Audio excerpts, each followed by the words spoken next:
Mission के लिए पैदा हुआ है। जेएमएम कांग्रेस के नेताओं ने भ्रष्टाचार से अपार धन संपदा खड़ी की है।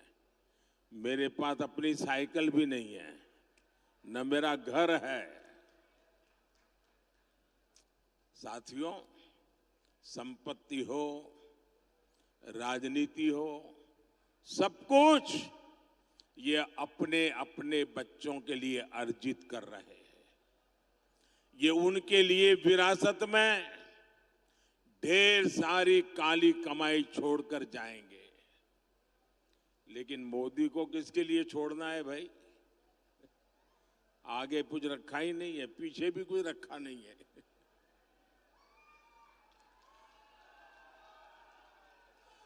मेरे वारिस तो आप सब ही है।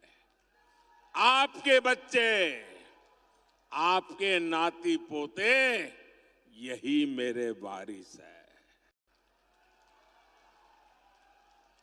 मेरी इच्छा है मैं विरासत में आपको, आपके बच्चों को विकसित भारत देकर के ही जाऊं, ताकि आपको कभी मुसीबत भरी जिंदगी जीने की नौबत ना आए,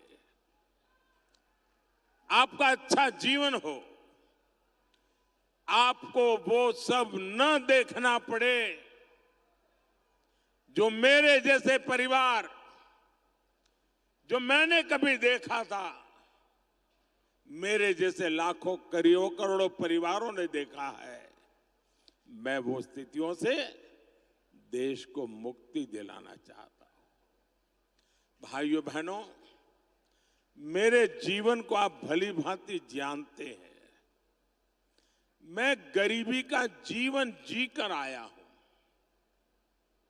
मैंने गरीबी को जिया है। गरीब की जिंदगी कितनी तकलीफ वाली होती है ना, उससे मैं गुजरते गुजरते यहां आया हूं। इसलिए 10 वर्षों में गरीब कल्याण की हर योजना की प्रेरणा मेरे अपने जीवन के अनुभव से जन्म लिया है। जब आज मैं लाभार्थियों से मिलता हूं तो खुशी के मारे मेरी आंख में से आंसू निकल आते हैं। और ये आंसू वही समझ सकता है जिसने गरीबी देखी हो, जिसने कष्ट में जीवन गुजारा हो, जिसने मां को धुएं में खांसते देखा नहीं, उसको ये आंसू कभी भी समझ नहीं आ सकते। जिसने अपना पेट बांधकर मां को सोते नहीं देखा, जिसने लोटा भर पानी पीकर मां को भूख मिटाते नहीं देखा, जिसने अपनी बीमारी को छिपाते नहीं देखा, शौचालय के अभाव में पीड़ा और अपमान सहती मां को नहीं देखा, वो मोदी के इन आंसुओं का मर्म नहीं समझेगा। लेकिन भाइयों और बहनों, ये कांग्रेस के साजिदे मोदी के आंसुओं में अपनी खुशी ढूंढ रहे हैं। कहते हैं मोदी के आंसू अच्छे लगते हैं। ये निराश, हताश लोग अब इतने कुंठित हो गए हैं। एक कहावत है, जाके जाके पांव न फटे बिवाई, जाके पांव न फटे बिवाई, सो क्या जाने पीर पराई। कांग्रेस के शाहजादे की हालत वही है।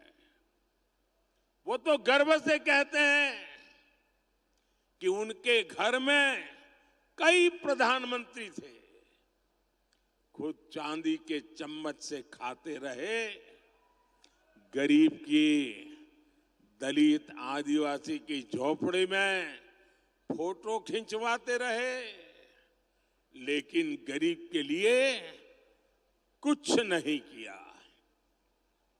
मोदी के 10 साल के सेवा काल में 25 करोड़ देशवासी गरीबी से बाहर निकले हैं। इसलिए वो आज भाजपा को आशीर्वाद दे रहे हैं। यही मेरे गरीब भाई बहन है, उन्हीं के आशीर्वाद, यही तो मेरी शक्ति है, यही तो मेरी पूंजी है। साथियों, कांग्रेस ने, उसके सहयोगियों ने पलामू को भी तो अपने हाल पर छोड़ दिया था। दिल्ली में बैठे इनके नेताओं को नक्शा दिखाकर पूछ लीजिए कि पलामू कहां है, तो पता ही नहीं होगा। ऐसे ही जिलों में देश के सबसे ज्यादा दलित, आदिवासी, पिछड़े ये मेरे भाई बहन रहते हैं, लेकिन इसकी उन्हें परवाह ही नहीं थी। ऊपर से ऐसे जिलों को पिछड़ा जिला कहकर पलामू को अपमानित किया जाता था। ये तो बैकवर्ड डिस्ट्रिक्ट है, बैकवर्ड डिस्ट्रिक्ट, यानी कोई अच्छा अफसर यहां आने को तैयार नहीं। ये हाल बना के रखा। आपने मुझे 2014 में सेवा का मौका दिया। मैंने कहा ऐसे नहीं चलेगा। मैंने पिछड़ा सारी जो इन जिलों को उन्होंने बैकवर्ड करके बर्बाद करके रखा था ना, मैंने कहा ये आकांक्षी जिले हैं, यहाँ के लोगों के भी सपने हैं, यहाँ के लोगों की भी आकांक्षाएं हैं। मैं उससे मरने नहीं दूंगा, मैं उसमें नई जान भर दूंगा और मैं इन आकांक्षी जिलों को होनहार जिला बना करके रहूंगा। पहले अफसर ऐसे जिलों में आने से डरते थे। अफसरों को लगता था कि यहां पोस्टिंग मतलब मेरा पनिशमेंट पोस्टिंग हो गया, सजा देने के लिए मुझे तैनात किया जाता था। मैंने देश के सबसे अच्छे अफसरों को पलामू में लगाया। अब मेरे पलामू के लोगों की मेहनत देखिए। पलामू में आकांक्षी जिला कार्यक्रम से शुरू होने से पहले और अब आसमान जमीन का फर्क आ गया है। 100 में से सिर्फ 14 गरीब परिवार ऐसे थे जिनके पास पक्के घर थे। आंकड़ा याद रहेगा, 100 में से 14। आज पलामू में करीब करीब हर परिवार के पास पक्का घर हो रहा है। और मैं आपको भी कहता हूं, जब इस चुनाव अभियान में आप गांव-गांव जाएंगे ना, और गांव में कहीं भी कच्चा मकान दिखे, कोई परिवार को अजीब पक्का घर पहुंचा नहीं है, ऐसे एक दो लोग मिल सकते हैं, उनको नाम पता लेकर के मुझे भेज दीजिए। मैं आपको गारंटी देता हूं, मैं आपको गारंटी देता हूं, तीसरे टर्म में जब मैं अगली बार प्रधानमंत्री बनूंगा, उनका घर पक्का बना करके दे दूंगा। और आप लोग भी मुझे जानते हो नहीं जानते हो, आप मान लीजिए मेरे लिए आप ही मोदी हैं, जाके गारंटी दे देना। आकांक्षी जिला, ये कार्यक्रम शुरू होने से पहले यहां 100 में से 80 परिवार अंधेरे में रहने के लिए मजबूर थे। ये भी आंकड़ा याद रखिए, 100 में से 80 परिवार अंधेरे में। आज पलामू के हर घर, हर स्कूल में बिजली है। पहले पलामू की 100 में 3 ग्राम पंचायतों में इंटरनेट था।